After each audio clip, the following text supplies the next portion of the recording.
Hello, my most amazing artists. Today we're going to be painting our transparency papers that you created a self-portrait on using your iPads. So today, if you need to finish drawing with Sharpie, make sure that you're doing it on the same side that you started drawing with Sharpie with. If you have any words, you'll easily be able to tell this by the direction of the words. Otherwise, you're going to have to test it out to make sure that you're drawing on the same side. You could do that by using a dry erase marker to kind of scratch a little bit out, and if it erases, then that's the Sharpie side. If it doesn't erase, that's the opposite side. Today we're going to be painting on that opposite side. So it's important that if you're still finishing with Sharpie, you finish with Sharpie on the same side and then flip it over to begin painting. You'll have a little note on your paper today saying whether you can begin painting or not if you need to add some extra things into your background. Once you start painting, you won't be able to flip your paper over and draw again on it. So make sure that anything that you want on your self-portrait to represent you is already drawn on there with the Sharpie. Then you're going to have acrylic paint. Acrylic paint is permanent, a little bit more expensive, and dries really fast. So today you're going to have to mix your own skin color. To mix my skin color, I started with brown, then I added some white to make it lighter, to make a tan, and then I add a little bit of yellow. You might need to add a little bit of black to make it darker, or if you needed to change the color to more peachy, you could add orange or red. You could also add a little bit of those colors to areas like the cheeks and mix them in directly onto the transparency paper. When you're painting onto the transparency paper, make sure that you're painting all in one direction. Your brush strokes are going to show when we flip the paper over, and that's the side that you see the self-portrait from. So make sure that every brush stroke that you're doing is in the same direction. Also be aware that if you paint outside the lines, it is going to show. It is possible to erase or wipe off, but like I said, acrylic dries really quick. You cannot mix in the paint tray today. We need to keep those acrylic paints all the right colors that they were out of the bottle. You can only mix on a scrap piece of paper today. Now you'll notice when you flip over your paper, it looks a lot better. But you can also see all of the layers and all of those brush strokes. So it's really important to do many layers or to layer different colors in to get the right color that you are wanting. Always wash your brush in between colors. Today you are using very small paintbrushes because you have a lot of very small areas to paint. It's important that you really take your time and use a small paintbrush into every little area to really make a difference in your painting. If you took a big paintbrush and sloppily painted, then you would be painting outside of those lines. And it's a lot harder to erase after you've already painted rather than just taking your time painting small and inside of your lines just like you would if you were painting in a coloring book. Now to create my hair color, I am kind of using the same color I use for my skin, just adding some more yellow to make a blonde. If you need to go darker, you could always add colors like black and brown and mix in, or if you need to go lighter, you can always add white. White to make a color light and black to make it darker. It is totally up to you, but don't forget that you do need to make a realistic hair color as well as realistic skin color. For the rest of it, you can decide on that yourself. When you're mixing your hair and your skin color, don't forget to color everything you need to. If you notice, I started on my lips and my mouth without forgetting that I still had my hand to do. That's still part of my skin color. And now it's drying on my paper and I'm going to have to mix up some more of that color to paint my hand in.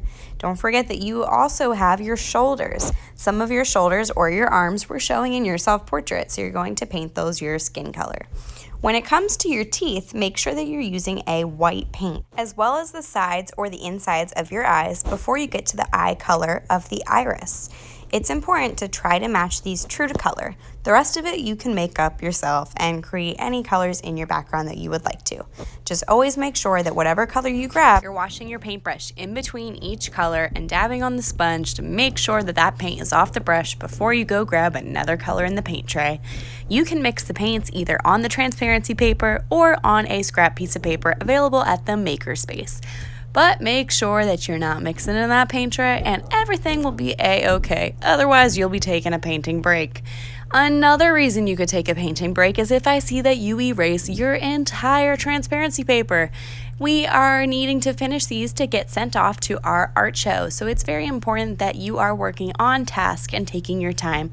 If you need to erase any little part, that's understandable, but we don't get frustrated and start all over. There are always ways to fix it without starting from scratch. It's also a good idea that if you mix up a color, to paint other areas of your self-portrait that are also that color. That way you don't have to try to remix that same color later. So because I painted my necklace gray or silver, I also use that same color to paint the cat. If I'm painting the pizza orange and I'm still going to have that orange and the yellow tones on my paintbrush, then I'm going to start to maybe paint the cat orange. Would have been a great idea, even though I didn't do that.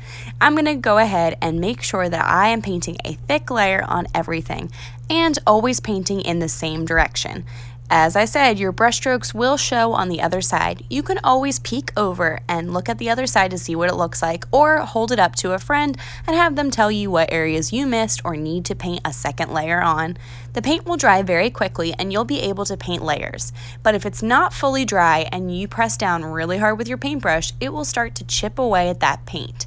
So it's a balance between painting lightly in one direction as well as layering. You never want to press too hard on the paintbrush, because not only does it mess up the paintbrush and give it a terrible hair day, but also will ruin your painting if you've already painted on that area. So make sure that you're taking care of the paintbrushes and always doing your best artwork. If you notice that there's something you don't like, you can use an art wipe to carefully erase. As long as the paint is still wet, it should wipe off very quickly. But it's important that you don't wipe off everything, because we have a short amount of time to get a lot of work done. We want to make sure that this is our best artwork as it's going in our art show. So if I didn't like that color, maybe I wipe it off and then repaint it with a color that I do like. I will note that some colors are going to be more opaque, meaning that they are less see-through than others. Some might be more transparent and need more layers.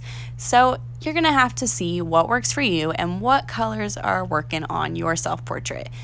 It's up to you and what kind of theme you created.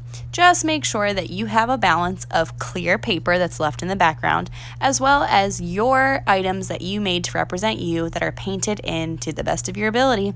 If you need to do a second layer on your skin, it'd be a good idea to do that later on after you get a first coat on everything.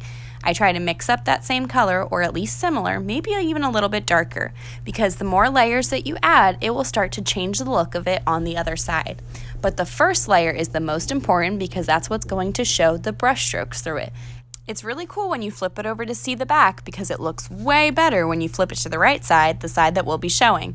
But it's important that you don't flip it over and leave it on your table, because what will happen is the paint will stick to your table, and when you go to peel it up, it will ruin your self-portrait, which is why it's important that we let it dry with the paint facing up. I would even suggest placing it on that white piece of paper so it has some support on the drying rack. So when you bring it to the drying rack, you are not putting it with the paint side down, or it will stick to the drying rack. You are putting it the paint side up. If it's going to stick to your table, it's going to stick to the drying rack too. Make sure to put it on the drying rack with a piece of paper under it to support it, and then you're good to go and clean up. All right, artists, cannot wait to see your awesome selfies today.